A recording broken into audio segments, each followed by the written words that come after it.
Bonjour. J'ai toujours pensé que les magistrats faisaient du spectacle, mais pas à ce point-là. En aucun jour, j'ai fait 10 000 personnes. Donc très vite, en 12 minutes, c'est une gageure pour moi, je ne fais jamais moins d'une heure et demie. Je vais essayer de répondre à la question qui m'est posée, qui est éduquer, transmettre contre l'hyperviolence. Déjà, l'angle d'attaque est bon, c'est qu'on est optimiste. On pense qu'effectivement, on peut s'attaquer à la violence et à l'hyperviolence et qu'effectivement l'éducation et aux valeurs peut y contribuer. Donc je suis d'accord avec l'angle d'attaque. Reste, et c'est ce que je vais essayer de faire, c'est d'identifier les questions, je ne pourrais pas y répondre bien évidemment, les questions qui sont devant nous lorsqu'on veut s'engager dans cette voie, lesquelles questions ouvrent inéluctablement sur une série de questions qui parfois sont très très politiques et le moins qu'on puisse dire c'est qu'on ne les a pas toujours identifiées et traitées. Mais je voulais dire pour compléter la présentation qui a été faite, c'est que je suis magistrat honoraire, mais je me suis engagé comme un certain nombre d'entre nous, 7500, 4500 étaient retenus dans la réserve de l'éducation nationale et je préside l'association des réservistes de l'éducation nationale, ceci un peu à ce titre que j'interviens. Alors sur la problématique, les quelques questions que j'ai identifiées sont les suivantes. D'abord, de qui parle-t-on?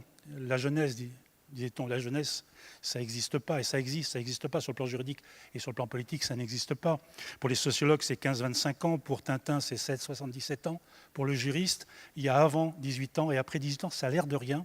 Mais bien entendu, c'est une distinction qui est absolument majeure. Autant on peut, par exemple, engager une procédure d'assistance éducative contre un gamin ou au bénéfice d'un gamin qui est en difficulté avec ses parents. Pour un jeune qui a 18, 25 ou plus, on ne peut pas engager le même type de procédure. Il est adulte, il faut qu'il soit volontaire. Vous avez vu, par exemple, sur les centres de radicalisation, on propose que ce soit des jeunes volontaires qui aillent se faire, entre guillemets, déradicaliser sans que personne ne sache comment on peut déradicaliser quelqu'un. Alors, qui est visé? Il faut essayer d'être clair sur les cibles et j'aurais tendance à dire que si les jeunes sont une cible, les plus jeunes sont une cible, les adultes qui les environnent sont aussi une cible. En d'autres termes, il faut envoyer un message et avoir des actions en direction des moins jeunes, mais aussi en direction des plus jeunes. J'y reviendrai tout à l'heure parce qu'on est sur un problème de coéducation. Qu'est-ce qu'il faut transmettre? Il faut effectivement transmettre le calcul, la lecture, l'écriture, bref, les bases qui permettent la culture, qui permettent de l'évasion, qui permettent aussi d'avoir un sens critique à l'égard de tout ce qui peut être dit et tout ce qui peut être diffusé. Et à l'heure actuelle, en plus, avec les nouveaux médias de communication, mais aussi, et vous le savez aussi bien que moi, l'un des enjeux, c'est de faire passer la République. Et certains ont cette grande idée, il faut parler de la liberté, de l'égalité, de la fraternité, sinon de la laïcité, sur laquelle personne n'est d'accord, mais c'est des mots qui sonnent creux en direction des jeunes, et là encore, il va falloir, j'allais dire, illustrer ces thématiques de liberté, d'égalité, de fraternité. Dans quel cadre la question se pose? Ça peut être dans un cadre répressif. Des jeunes ont commis des actes terroristes ou sont en passe de l'être. D'autres sont en situation de danger, de basculement. Ça peut être des actions dites éducatives, des actions dites répressives. Je fais partie des gens qui pensent qu'il n'y a pas de répression sans vocation éducative et que toute éducation est une contrainte. Il faut arrêter d'opposer éducation et répression. Il faut faire passer un message éducatif. C'était le discours de 1945, de l'ordonnance de 1945 signée par le général de Gaulle, même si ce n'est pas lui qui l'avait écrite, et même si le maréchal Pétain y avait un peu contribué. Mais l'idée était de dire qu'il fallait garantir le droit à l'éducation, même de ceux des Français, des jeunes Français qui sont à la marge et qui sont délinquants. La France n'est pas aussi riche qu'elle puisse se passer de tous ses enfants. Qui doit transmettre? C'est une autre grande question qui n'est pas évidente. Il ne faut pas nier les compétences familiales, il faut étayer, soutenir, relayer les compétences familiales. Encore faut-il identifier qui est en situation de responsabilité et non pas d'autorité, de responsabilité dans le champ de la famille. La gauche au pouvoir, celle que nous avons aujourd'hui, je ne suis pas critique, c'est un mot un peu polémique pour aller très très vite, n'a pas été capable de reconnaître que dans la famille moderne, il n'y avait pas seulement des couples homosexuels, il y avait aussi des beaux-parents, des grands-parents, des gens qui font autorité et qui exercent des responsabilités. Même le mot responsabilité fait peur à la gauche qui pense que si on parle de responsabilité, on dénie l'autorité. Or, il n'y a pas de responsabilité. S'il n'y a pas d'autorité, l'arrêt Fouriani, s'il fallait venir le restituer. Mais dans le même temps, il faut que les parents ou ceux qui sont en situation d'adulte, en situation de responsabilité, cohabitent avec des professionnels, les enseignants, les travailleurs sociaux. Personne n'est en monopole d'éducation en direction des jeunes. Et bien sûr, il faut tenir compte aussi des médias. La question, c'est d'identifier dans l'ordre privé, la famille, dans l'ordre public, l'État, la région, le département, dans l'ordre sociétal, qui doit faire quoi et comment articuler les responsabilités, non pas pour s'approprier l'enfant, mais pour lui permettre de développer ses compétences. Et dernière question qui est posée, c'est comment transmettre?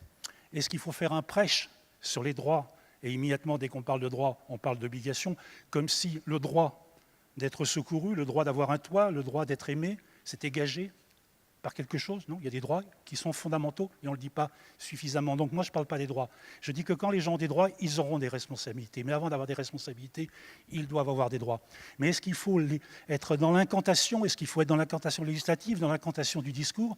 Ou est-ce qu'il faut être dans la pratique? Et on sait bien que la jeunesse de France aujourd'hui, qu'une grande partie de la jeunesse de France a un profond sentiment d'injustice parce qu'entre droit réel et droit formel, il y a un fossé qui n'a pas été comblé. Alors tout ça pour dire quoi?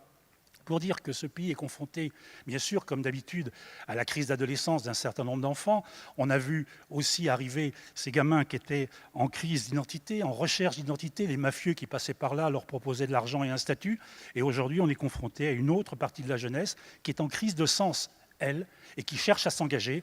Plutôt qu'avoir un peu d'argent, elles veulent avoir 70 vierges, ils veulent mener un combat, ils veulent s'engager. Il faut retrouver à leur donner du sens, pas seulement une place, mais une place qui est de la signification. Alors voilà les enjeux auxquels nous sommes confrontés. Le moins qu'on puisse dire, c'est que ce n'est pas gagné d'avance, qu'on en prend pour des années.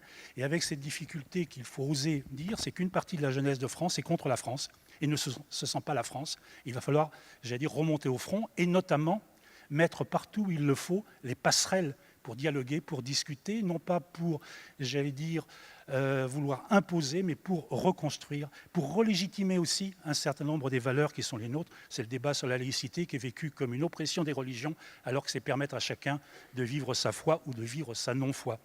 Pour en terminer, parce que je vais être pris par le temps, je pense que j'identifie 3 grandes pistes sur lesquelles il faut réfléchir dans les temps qui viennent. C'est clarifier les compétences en direction des jeunes pour transmettre, éduquer aux valeurs, comme nous le disons. Ça veut dire qu'effectivement, aussi bien dans le champ public que dans le champ privé, il faut qu'il soit clair de savoir qui fait quoi.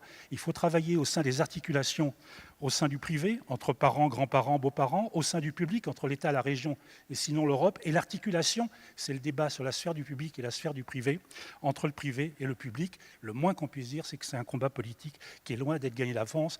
Il se joue au passage la loi, l'éducation parentale, la décentralisation, j'en passe et des meilleurs. Deuxièmement, il faut créer les conditions pour que les jeunes soient accessibles à l'éducation, accessibles à ce que nous voulons leur transmettre. Quand des gamins ont peur, quand des gamins crèvent la faim, quand des gamins sont mal à l'aise, et seulement une partie de la jeunesse de France, il ne faut quand même pas oublier que s'il y a 2 millions d'enfants pauvres dans ce pays, il n'y a heureusement que 2 millions d'enfants pauvres en grande difficulté dans ce pays, mais c'est trop. Il n'aurait-il qu'un que, bien évidemment, ça serait déjà trop. Une grande partie de la jeunesse de France n'a strictement aucun problème, mais une partie de la jeunesse de France n'y trouve pas sa place et a le sentiment qu'elle ne la trouvera jamais. Eh bien, il ne faut pas se contenter de les déposer à l'école, il faut créer un climat autour d'eux, il faut les accompagner, il faut les soutenir. Parfois, les parents sont en défaillance et ne peuvent pas. Il ne s'agit pas de les fustiger, il s'agit de les soutenir, de les étayer. En d'autres termes, il faut mettre du social là où les gens sont en difficulté. C'est un combat politique que nous avons mené, que nous avons perdu, de mettre du service social scolaire, du service de santé scolaire dans tous les établissements scolaires de France. La bataille a été perdue. Ce n'est pas un combat de la gauche, ce n'est pas un combat de la droite, c'est un combat de tout le monde.